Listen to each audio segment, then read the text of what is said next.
Chapter 3. Now the boy Samuel ministered to the Lord before Eli, and the word of the Lord was rare in those days. There was no widespread revelation. And it came to pass at that time, while Eli was lying down in his place, and when his eyes had begun to grow so dim that he could not see, and before the lamp of God went out in the tabernacle of the Lord, where the ark of God was, and while Samuel was lying down, that the Lord called Samuel. And he answered, Here I am. So he ran to Eli and said, Here I am, for you called me. And he said, I did not call. Lie down again. And he went and lay down. Then the Lord called yet again, Samuel. So Samuel arose and went to Eli and said, Here I am, for you called me. He answered, I did not call, my son. Lie down again. Now Samuel did not yet know the Lord, nor was the word of the Lord yet revealed to him.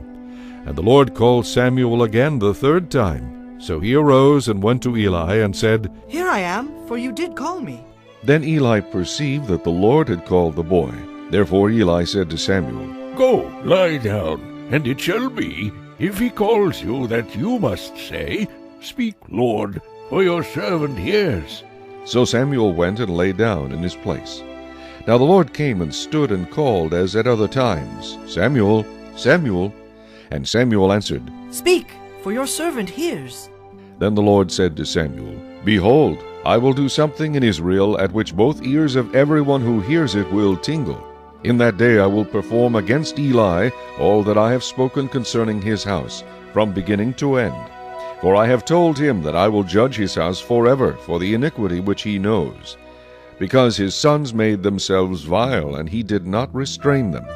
And therefore I have sworn to the house of Eli that the iniquity of Eli's house shall not be atoned for by sacrifice or offering forever. So Samuel lay down until morning and opened the doors of the house of the Lord. And Samuel was afraid to tell Eli the vision. Then Eli called Samuel and said, Samuel, my son. He answered, Here I am. And he said, What is the word that the Lord spoke to you? Please do not hide it from me. God do so to you and more also, if you hide anything from me of all the things that he said to you. Then Samuel told him everything, and hid nothing from him. And he said, It is the Lord. Let him do what seems good to him. So Samuel grew, and the Lord was with him, and let none of his words fall to the ground. And all Israel from Dan to Beersheba knew that Samuel had been established as a prophet of the Lord. Then the Lord appeared again in Shiloh, for the Lord revealed himself to Samuel in Shiloh by the word of the Lord.